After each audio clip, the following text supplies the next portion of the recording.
Okay, children, today's date. What is the date today? Macy? Is it the first?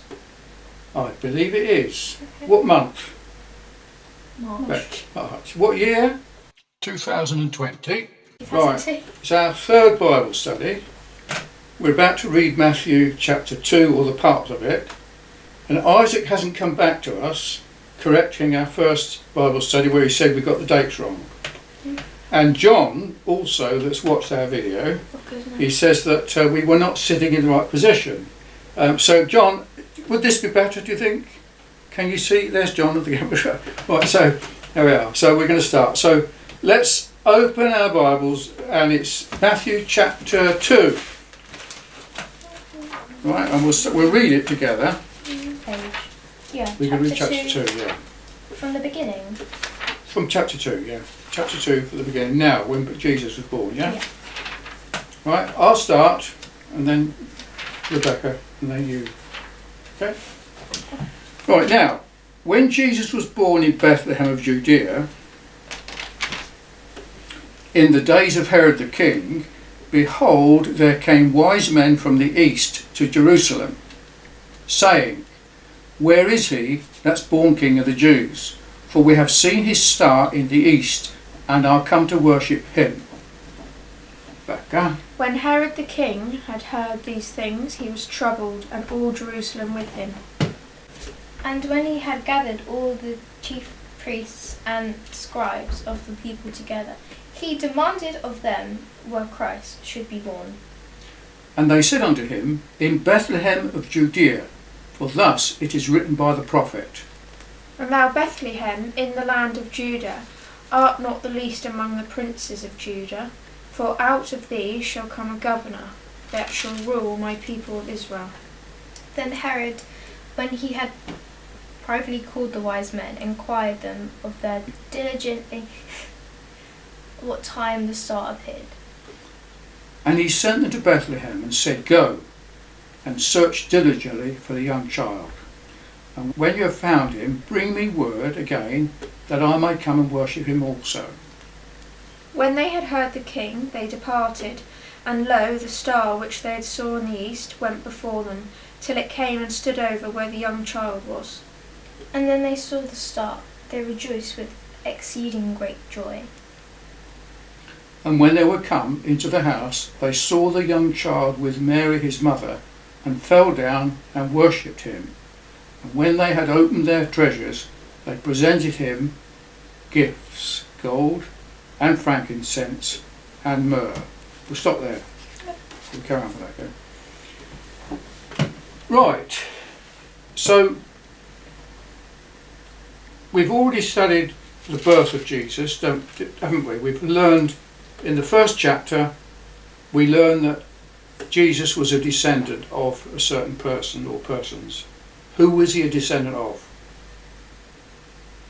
Becca. Abraham. Abraham was the first one to mention, and another person is mentioned in that genealogy. Do you remember? David, who was a king, which we haven't looked into yet. And do you remember how many generations there were between Abraham all the way through to the birth of Jesus by Joseph, who was his supposed father? How many generations of people were there? 17? No. 12?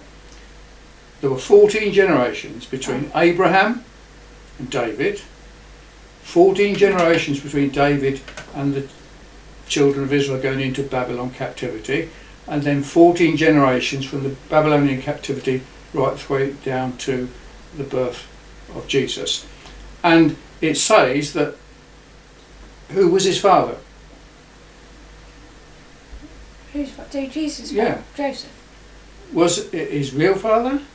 No, but as human. Did Jesus have a human father? Joseph. Biologically? Oh, no.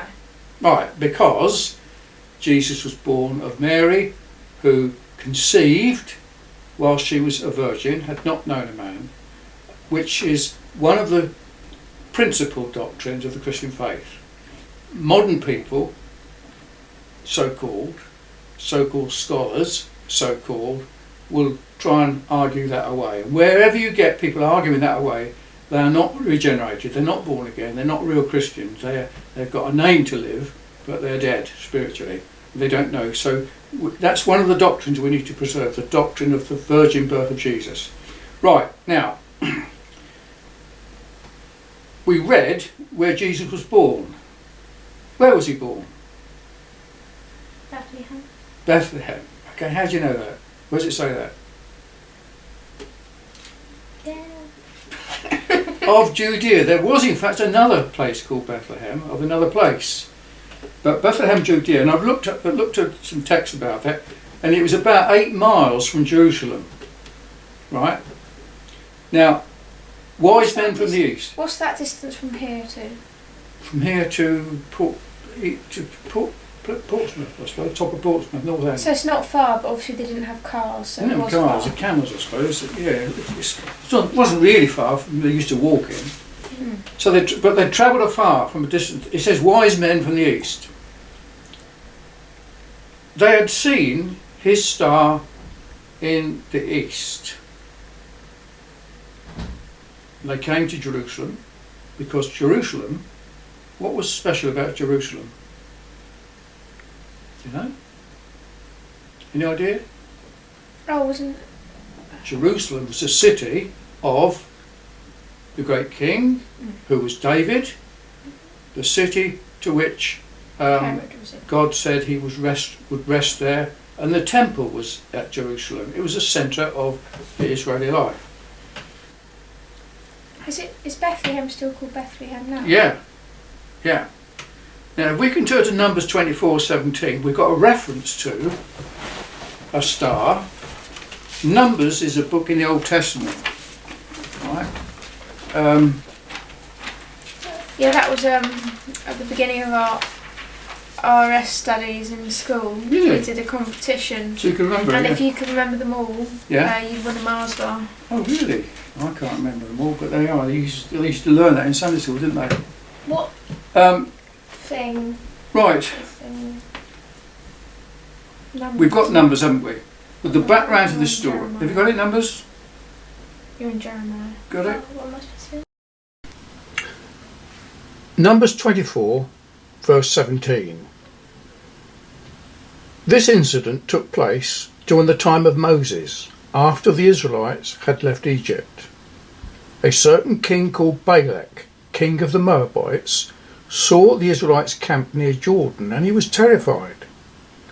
He had heard what had happened to the Amorites, who opposed Moses and Israel when they came up out of Egypt. The Amorites were destroyed and their land taken by Israel. Balak called a certain prophet or a fortune teller by name Balaam and offered money for him to curse Israel. Balak said to Balaam, "There is a people come out of Egypt. Behold, they cover the face of the earth, and they abide over against me. Come now, therefore, I pray thee, curse me this people, for they are mightier than me. Peradventure I shall prevail, that we might smite them, and that I might drive them out of the land. For I wot that whom thou blessest is blessed, and whom thou cursest is cursed." But God spoke to Balaam, telling him he was not to do so, for they were blessed. But Balak kept insisting Balaam curse them, and promised him great reward to do so. But he was unable to do so, and could only speak what God had told him to say. And he took up this parable and said, when he spoke, "I shall see him, but not now. I shall behold him, but not nigh.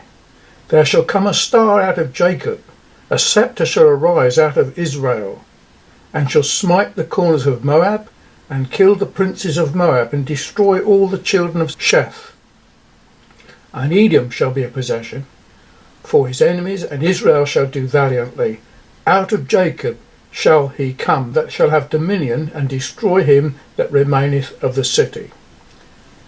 So in effect, Israel was blessed, pronounced blessed by Balaam, and the prophecy announced related to the star which was to arise. and telling of the coming ruler of Jacob. That account of Balaam dealing with the children of Israel, he was hired to curse Israel, but he couldn't do it. And that statement there, I shall see but not yet, a star shall rise in Jacob, that is a direct reference to a star that was to rise. Now these wise men from the east would have known the scriptures.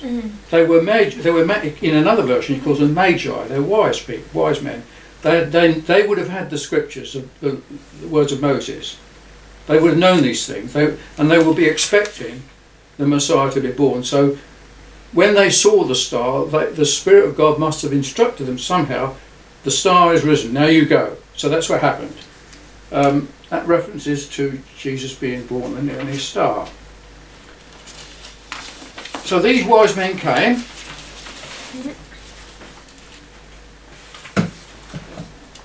Why do you think they went to Jerusalem? Why do you think the wise men went to Jerusalem? Just because they were following the star. Well, apparently the star, when they got to Jerusalem, the star went. Right. Because later on we see that the star reappeared and they were pleased. So this is interesting, really. Why did you think they went to Jerusalem? Who were they looking for?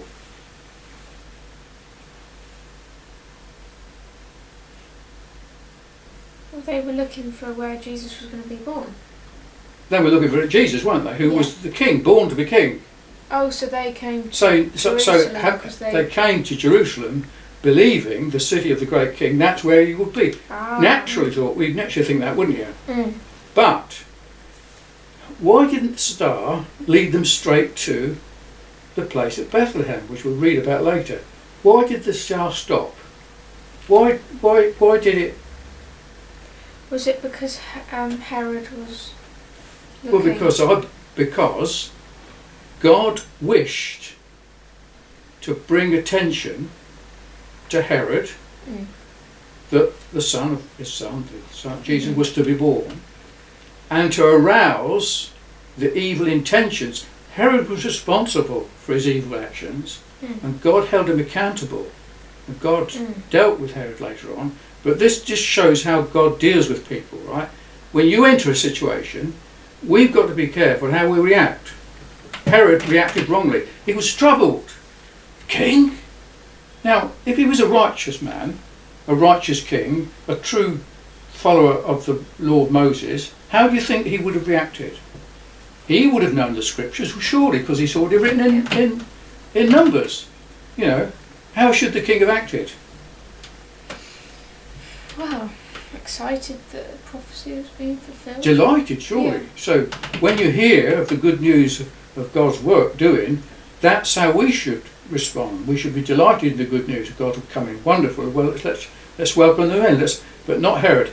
But it also says, not only was Herod troubled, who else was troubled? All of Jerusalem. All of Jerusalem was troubled. So not only Herod, but all Jerusalem troubled. Why should the whole of Jerusalem be troubled? Because their king has come. Why? Why would it be troublesome? I don't know. Why were they? Because Jerusalem had fallen into all forms of wrongdoing. The Pharisees, the scribes, the Sadducees, their behaviour. It was a time of... I don't get though why. Because why would Herod have been scared if he didn't believe that that Jesus was the king or whatever? Well, if he didn't believe in all that, why would he have cared? Would he not have thought? For example, supposing the people believed it, and Herod didn't. Oh right, okay. The people could have rose up. You know, Herod did not want his place to be taken, his place, right? That was definitely something else. So there's the crafty, surreptitious doings of King Herod. What did he do? Use 3 and 4. Okay. When Herod the king had heard these things, he was troubled, and all Jerusalem with him. And when he had gathered all the chief priests and the scribes of the people together, he demanded of when the Christ he demanded of them where Christ should be born. Right. So, Herod knew the Messiah was to be born. But he didn't know the scriptures all that well, did he? But he knew where to ask, didn't he? He knew who to ask. So he asked, who did he ask? Who were the people that he asked? Chief priests and scribes. Chief priests, which were Levites, scribes, which were probably Levites, and What are Levites? they're the tribe of Moses. Oh. Levi, you know, the brother of Moses, they were appointed to be priests to offer sacrifices. So why would they have told Herod? Well, they knew the scriptures, But why would they have wanted Herod to know? because it says Herod demanded